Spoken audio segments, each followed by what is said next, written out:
Today, taken from Romans, we hear these words.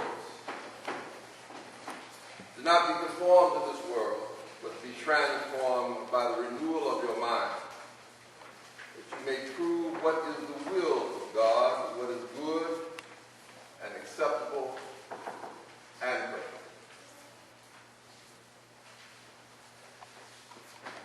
As I read Romans, it is one of the most depthful letters of Scripture that helps us to understand what it means to be engrafted in the faith of Jesus Christ. In other words, it helps us to get some sense of what our baptism is all about. And the writer takes a whole range of understandings. He speaks and addresses on many issues. The brokenness of the church at Rome, the struggles with allowing others to be a part of their assembly, the gathering places of what it means to be in a right relationship with Jesus Christ, how one ought to treat those who are different as it speaks in relationship to the Gentiles, and what it means to give due respect and honor, yes, to those powers and principalities without losing a sense of who we are in the faith. It is in Romans that there is almost an extended understanding of what it means to love your neighbor. Let your love be genuine. We hear those words. Fill yourselves with brotherly and sisterly affection. Outdo one another in showing honor. Never flag in zeal. Allow it to be a glory. Here, this writer continually cautions the church on what it means to not only celebrate the life of Jesus Christ, the death and the burial and the resurrection of Jesus Christ, but warns the church in what it means to step away from the assembly of the church and to ultimately declare that we know it all, we have it all, and we can live independently of God's grace and God's love and God's blessing. Owe no one anything except to love one another. But he who loves his neighbor has fulfilled the law. Grounded in this love effort, the writer of Romans reminds us that we have a responsibility to one another and that we should never lose sight of that. Our neighbor having been that individual who Jesus transformed in the parable of the Good Samaritan, no longer the person next door, but neighbor really meaning anyone created in the likeness and image of God, anyone who is God's child, anyone who is given life and breath and health and grace to live day by day on this side of heaven is our neighbor. And therefore, to all men and women, boys and girls, we have a responsibility to embrace whole communities of people and to embrace them in love. And then those points of difficulties where we see that our relationships are falling apart, we are responsible for remembering God's grace upon us, allowing grace to reign and shine upon others, that they may know the Lord's love, even despite their brokenness, their pain, their sinfulness, and their places where they also know not the Lord. And so today, as we take this portion of Romans, talking about the issue of transformation, we hear these words: do not conform to this world, but be transformed by the renewal of your mind, that you may prove what is the will of God, what is good and acceptable and perfect. You know, many biblical scholars declare that Galatians, in a sense, is the grounding of New Testament letters and the letters from the church. It is the Magna Carta of the Christian church. But I'm convinced in reading Romans that for me, this is the Magna Carta of the church. It speaks in so many different ways what it means to be engrafted in Christ. And this morning, as I stand here in this pulpit, I am reminded of the fact that we are in a church and a nation and a world that is struggling with what it means to be engrafted in Christ. How often have we heard or hearing the words throughout the denomination that I'm conservative, I'm liberal, I'm moderate, I'm from the other side of the church, I'm from the conservative side of the church, I'm from the liberal side of the church.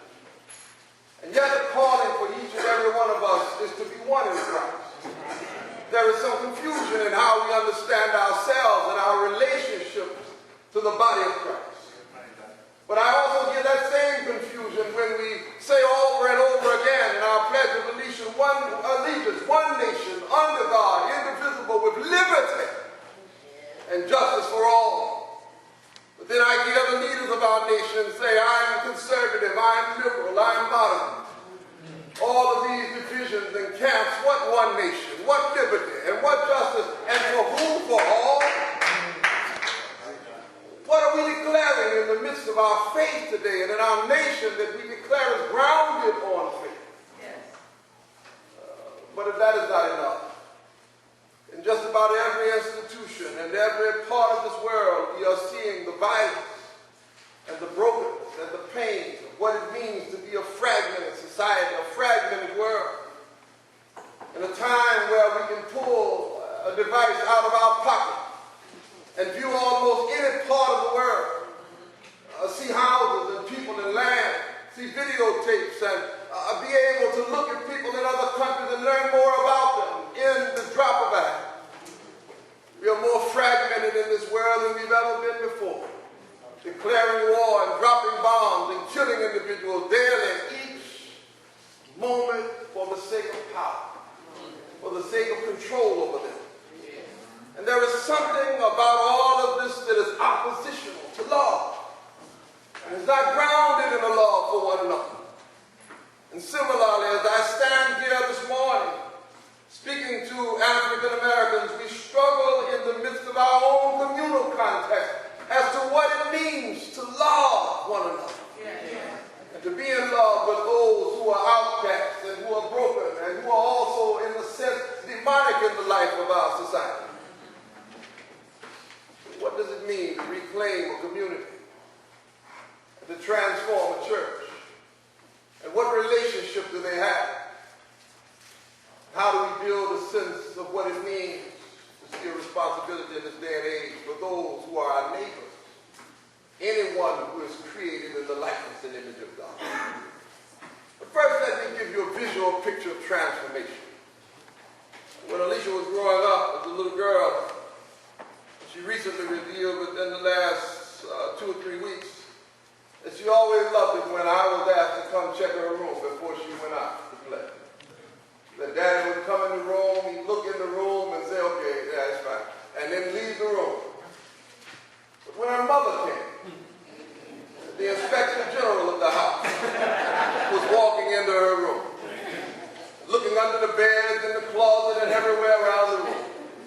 And I remember on one occasion, she came into the room and she called me upstairs. And she said, I want you to come here. And by the time I got up the stairs, there was all of this noise and havoc going on. And I looked and peeked into the room. And my wife, in that single moment, had lost her mind. She was pulling things out from under the bed and throwing them across the room. She was tearing things out of the closet and going into the cabinets in the back and pulling things out all over the room. The room was a mess. She looked at Alicia and she looked at me. She said to both of us, when I say I want this room straight, I don't want things changed. To change it is to move it from one place and put it under the bed. I want this room transformed so that it will look like it has never looked before. And both of us were standing at attention and taking in the lesson in that moment.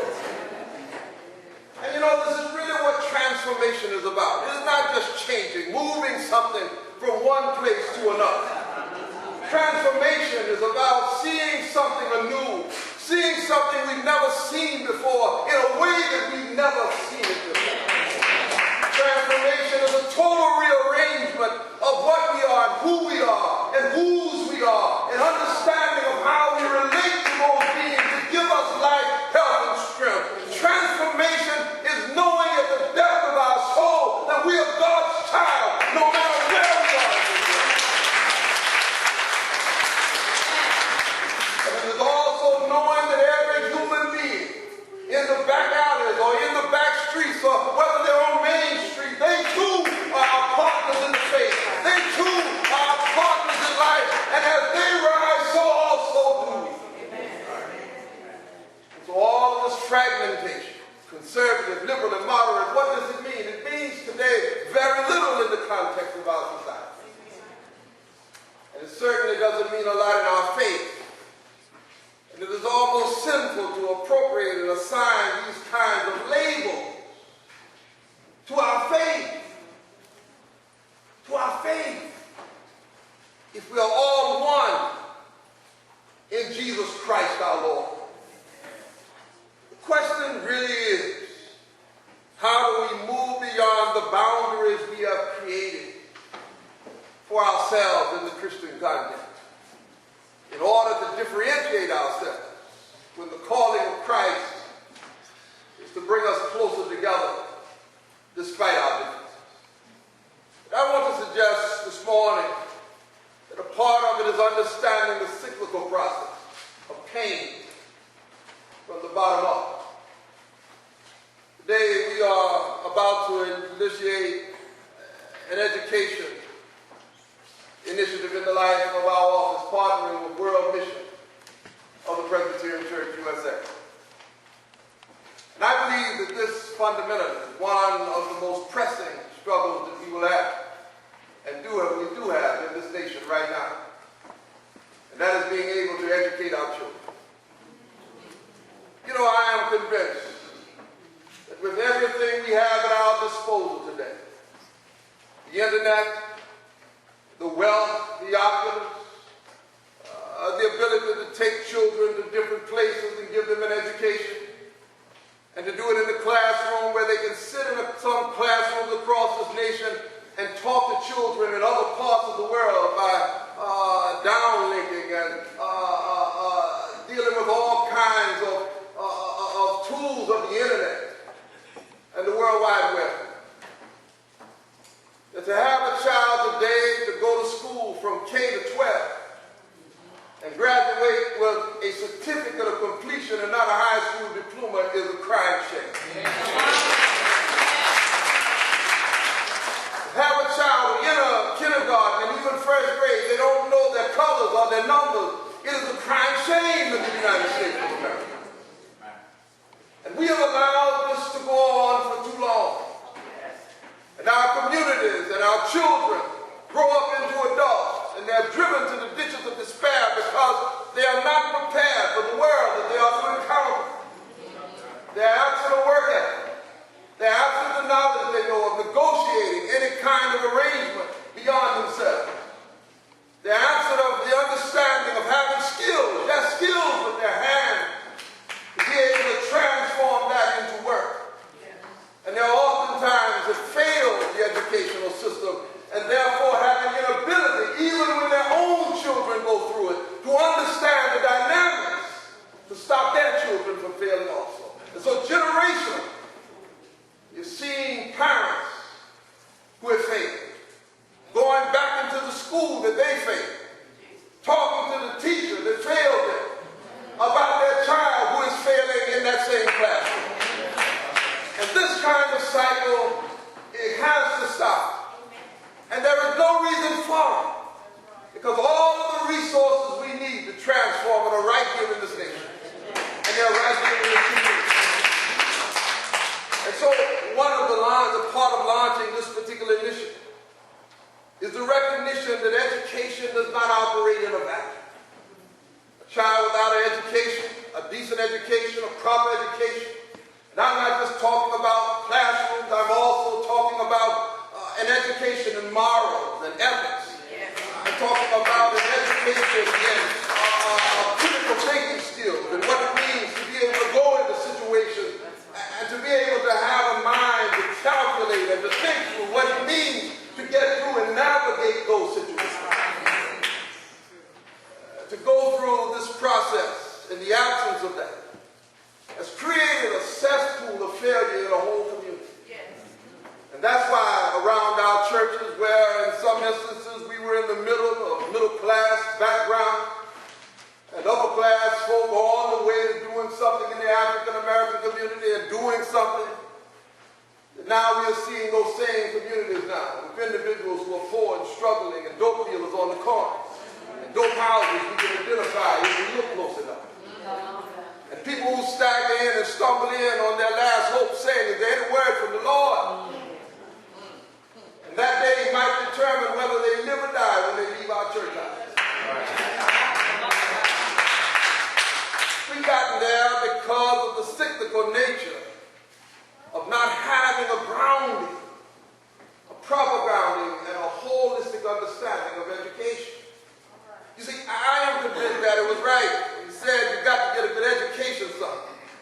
Education in the classroom, education at home. The whole world ought to be a learning lab for you. Each and every day ought to be an encounter with learning something with you. And so in the midst of that, I go back to that as a statement, and today the gun violence in our community is directly connected to education.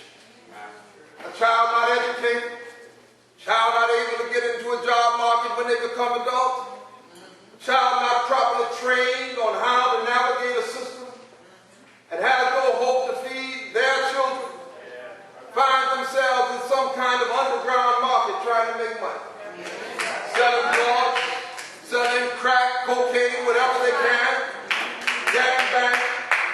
And the guns are used to protect every underground market, from human trafficking to gun running. We are seeing this across the nation. 30,000 people a year in the United States of America are killed by guns. 30,000 people a year in the United States of America are killed by guns. From 1979 to 1997, we have killed more people in the United States of America with guns than all of the foreign wars the United States has fought since the beginning of this country. It is safer to put on a uniform, leave the country, and fight in a war than it is to walk the streets or go to college or go to a movie in the United States of America.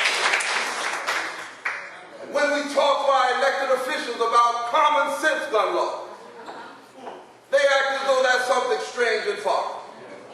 And they blame it on you. My constituents won't re-elect me if I vote for common sense gun law. And all of this talk about taking somebody's gun, I really don't want anybody's gun.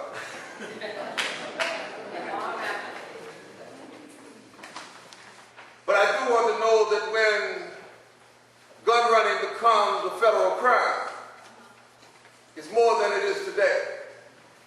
You can traffic poultry and get the same sentence you will for trafficking guns.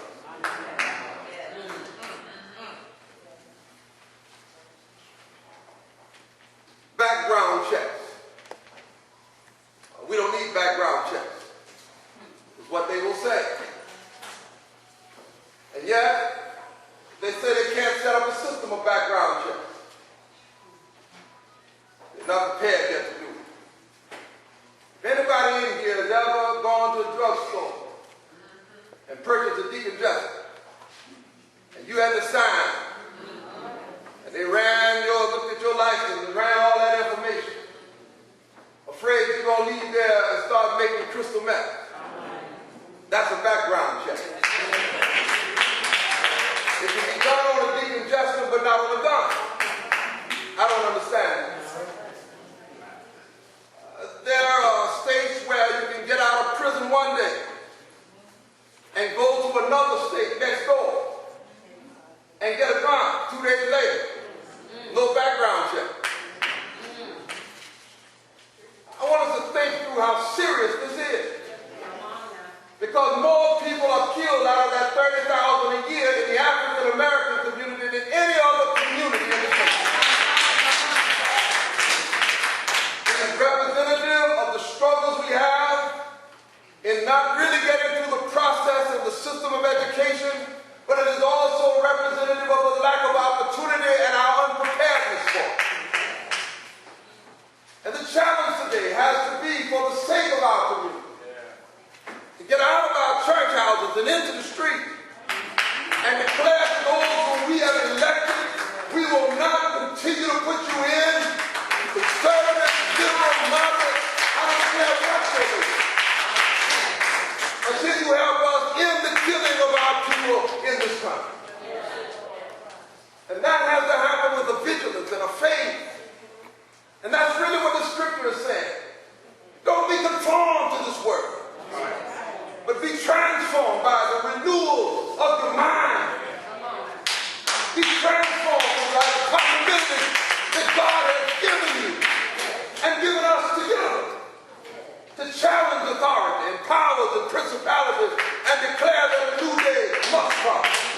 about that. The United States incarcerates people at a rate higher than anywhere else in the world. The district attorneys, the politicians run on being tough on crime. The sentences got longer. And when the war on drugs came about, there were longer sentences on small drug offenses. Carrying a little marijuana, get caught, 5 years. And now, we look around the nation, and the states are legalizing marijuana. Isn't that something? And yet folks are still locked up for having marijuana on 5 and 10 year sentences. Economic depravity, selling drugs, gun running, jail, prison, and incarceration. And then they privatize the prison. So no longer are we trying to rehabilitate people. We're locking them up. They're coming out with no skills and no ability to navigate in society. And they end up right back in prison. The school to prison pipeline is real. And in the midst of all of that, the school crime and prison pipeline. And I am convinced that this is going to be one of the most important initiatives that the church has done. And probably over the last 50 to 100 years. But it's going to take you. It's going to take your efforts to make it possible. It is going to take local communities getting engaged and involved in education. After-school tutorial. That's right. Black men going into the school.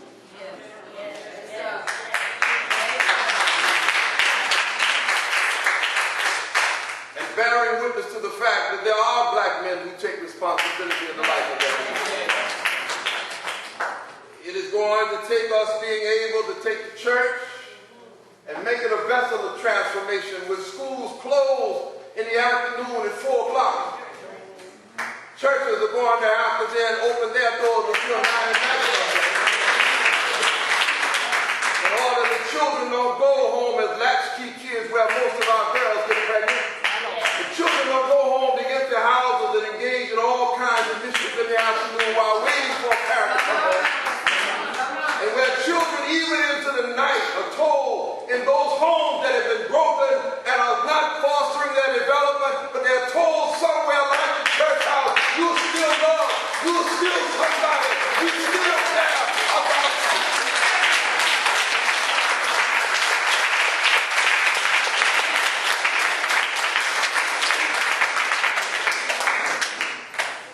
And that means a rearrangement of our internal mechanisms of doing church. I'm a third-generation Presbyterian. I love the order of the church. But there are times when we are going to have to stop with those created orders we put in that prohibit the community from really being a part of our church and impacted by it. And begin to loosen some of the strains of what we used to be and deal with the context that is in front of us right now. Transformation does not happen without change. Transformation does not happen without looking at who we really are and whose we are and seeing what God declares in a new day, at a new time, and a new age for a new person. Transformation does not occur in isolation. Because once we are transformed internally, we have to engage again another group of people, some of whom are trying to undo what they see in us. So it means that we have to collectively move together, transform the communities that we're living in, not just the church. And I think this is part of the inherent struggle of our denomination over the last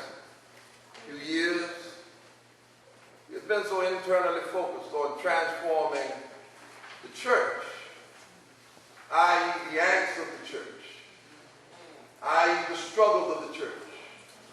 The money's low. We're struggling. Our membership is low. We're struggling. We don't have the church we used to have 100 years ago. We're struggling. Yet, my grandmother, if she were alive today, she died at 103, 2 years ago. Still drove a car up until 102.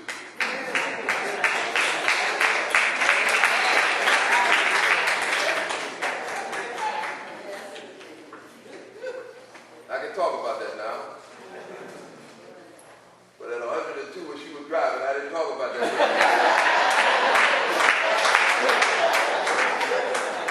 Yeah, heavy foot. But I digress there for a minute. My grandmother would suggest that the church is being pruned. It's being pruned. You ever seen a tree that hasn't been pruned? That's the question she asked me. I told her, yeah, Grandma, I got one in my front yard. Wild and all over the place. Giving declarations of some things that, quite frankly, I don't want to see. And when I planted, I had no hope or expectation in that matter. She said, every now and then you have to cut that tree back. And you cut it back where, in a sense, it will come back with some symmetry.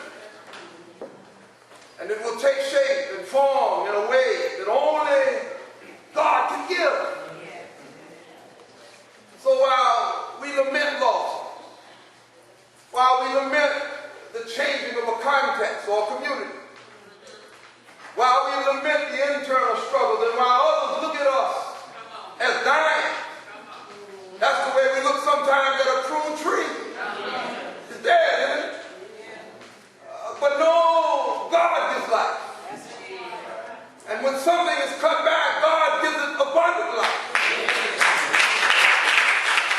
And so now times with limitations and struggles and burdens and walking as though we have a weight on our shoulders is over. Time for imagination and energy and intelligence and love have to now shine through. That only happens when God can cut back all of that negative stuff out of our spirit and bring us to a place where we can truly be transformed by the will and the purpose and the sensibility that God has given us. And when we are focused on Jesus as the guiding light of inspiration, we are willing again to take a chance. We are willing again to confront powers and principalities that say we can't do it. We are willing again to stand up in the halls of places where others say we don't belong and give declaration to a new possibility. But it takes us knowing who Jesus is in our lives. It takes knowing a sense of purpose. What we're called to do and to be. You know, the Reformed tradition, the Presbyterian tradition reminds us that we've always been actively involved in justice. John Calvin started public education in Geneva. Coming to North America, the work of our state clerk, Eugene Carson Blake, who stood on the steps of the Lincoln Memorial with Dr. King in 1963 March. For jobs and justice, known as the March on Washington. And he spoke for the ecumenical community. We've been ecumenical, we've engaged other denominations, we've also been interfaith over the years. And as he engaged that particular issue that day, he said the white church has come on late in this movement. But he also said, but we're here now. Here was our state clerk declaring and admitting and repenting to some degree. And then turning around and saying, but we are committed fully. We've been transformed. Something new has happened.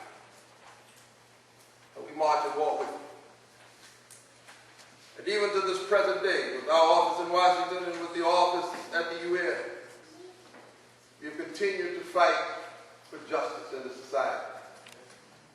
I was arrested on last week, $10.10 an hour is the new minimum wage. But we have workers in government buildings, who are under contract with Fortune 500 companies, who have their vendors there, McDonald's being one of them. And those people who are under the government contract have never been broken in at $10.10 an hour, working at Union Station and the Reagan Building and other places. And they're working on these jobs that carry the old minimum wage and some less. Because what those companies are saying is when we sign the contract, we still have time left. And until the contract is over, we're not going to come up to $10.10 an hour. And all your president has to do tomorrow is sign an executive order, bringing those federal workers in line with the $10.10 an hour. And on the other side of that, give them an opportunity for collective bargaining, that they can go out and get some help the next time a contract comes up. An executive order can do it. And this is imperative. We send out action alerts and we've asked our constituents, and if you want to be on that list, you can sign up today. But we've asked our constituents, write the president. And I believe he is going to do it. For that person today who has to feed a family on $7.55 an hour, quite frankly, they are struggling and can't wait another day. That person whose car has broken down, they are struggling to get to work every day or to ride the bus and what the cost of that might be. And we're saying people need relief right now. Right now. And to be honest with you, we are also saying $10.10 an hour is still not enough. But it takes not just our office speaking, it takes you. The ones who go to the polls and elect folks to come. We got an election around the corner. You got Marvel Monday running all around in the NAACP of the state trying to register people to vote. I encourage you to get engaged. And to declare that faith has something to say about this. I just stopped by here today to tell you. Got a lot of problems in this nation, but we also have a lot of possibilities. Got a lot of problems in the life of the church, but we've got a lot of possibilities. As long as there is a God who wakes us up in the morning and sends us on our way. He brings us on this journey and never forgets God's blessed children. Who embraces us when we are lonely and lost and tells us we belong.